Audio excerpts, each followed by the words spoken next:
Indie game.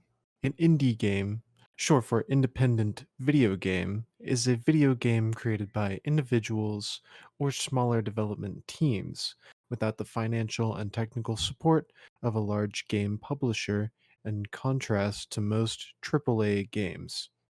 Wikipedia. Get this boring shit out of here. My name is Ryan Moore. I'm gonna be telling you why indie games have been getting more popular recently and how AAA games have kind of fallen off. You know what? Let's just say they're better. Indie games are better than AAA games. But that isn't true. There's so many good AAA games out there. Shut up. They don't exist. AAA games are bad and awful.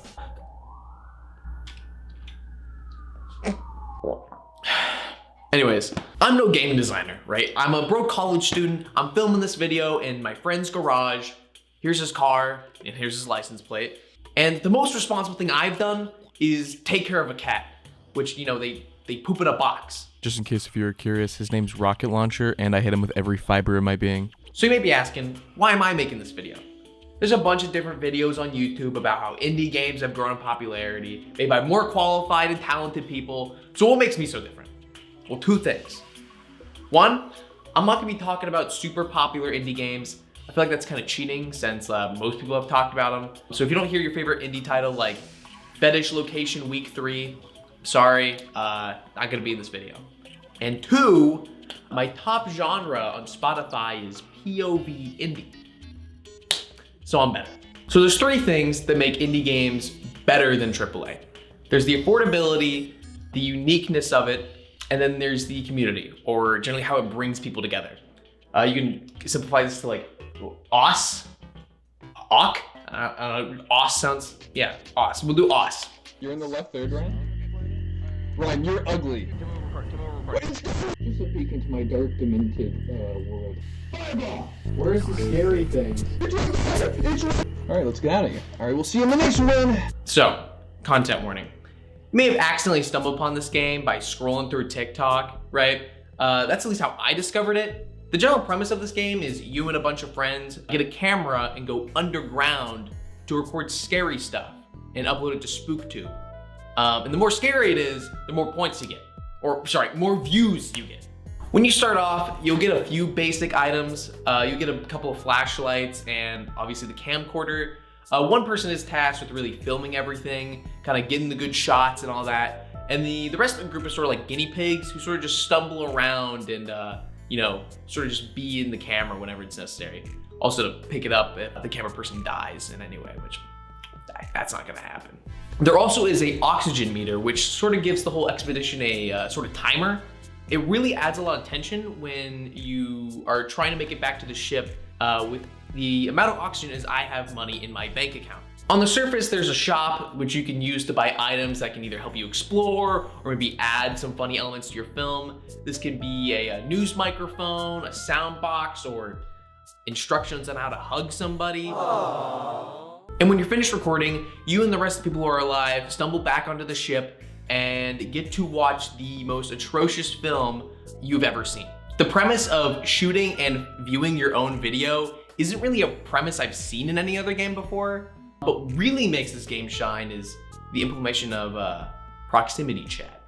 Now, if you don't know what proximity chat is, it's essentially when your microphone is broadcasted to all nearby players, which is such a genius idea. It makes so many games way more hilarious. There's just something about watching your friend turn into a 5-star actor as they get ripped away from you by a monster that really just adds to the experience. Now, if that isn't awesome, this game's only $8, which is cheaper than my order from McDonald's. So to review, this game's only $8, has a goofy video recording mechanic, and it's a fun way to connect with friends. It's pretty fun, pretty fun.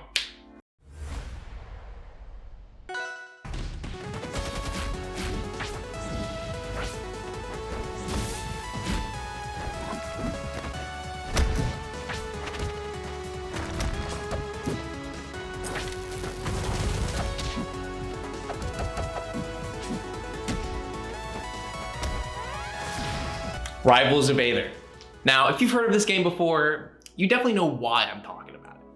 Now, Rivals of Aether is a platform fighting game that breaks away from the traditional platform fighter mold by removing content. Oh my God. No shields, no ledge grabbings, or just grabs in general. It's all gone, not in the game. Now, removing something like this in a pretty established genre is a pretty risky remove. But at least from my experience, it makes a more offensive-oriented and faster-paced gameplay to the already fast-paced platformer fighter. And there's just something about completely decimating your opponent, or just, hitting that combo that just feels so good. All the characters in this roster are pretty unique and have their own interesting playstyles that I haven't really seen in many other platform fighters. But it's hard to put my opinion on the competitive scene, since anytime I try to take this game seriously, my cat jumps up on my desk and blocks half my screen. But this game is $30 and Brawlhalla is free, and Smash Bros is so much better. You didn't let me finish.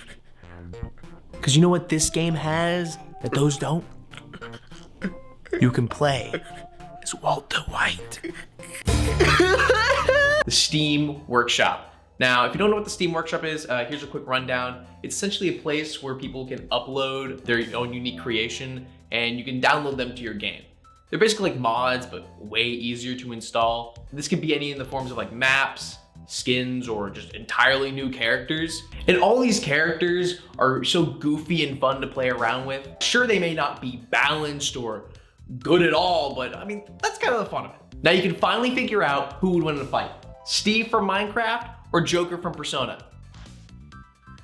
Yeah, you can already do that in Smash. All right, how about the engineer from Team Fortress 2 and Melon Polt from Plants vs. Zombies? You didn't think of that one. Some honorable mentions are Doodle from Doodle Jump, Garfield the cat, and Cars 2 the video game. Now I can go on and on about all these goofy characters and how fun they are, but that's a lot of work, so I'm just gonna have a slideshow in the background of just some funny ones I found. So to review, the game is $30, which is a bit much, get on sale probably. It's a nice twist on the platform fighter genre, and the community workshop adds, it's endless content. You know what, it's endless. There's infinite replayability here. Okay, so it looks like I spent too long talking about those two games. I had more I want to talk about, but that'll have to do. Indie games are a glimpse of what games can be, what they should be, how they provide fresh and unique ideas that push the boundaries of traditional game design. They're cheaper than AAA, they stray away from that battle pass and loot crate system you see everywhere, and they aren't afraid to be unique, which is why I think so many people have built such strong communities around them. So even though I showcased only 2 games, hopefully that'll be enough to convince you that indie games are better than AAA games. Or you can just be wrong, I mean, that's your choice. All right, that's it guys, I'll see you later.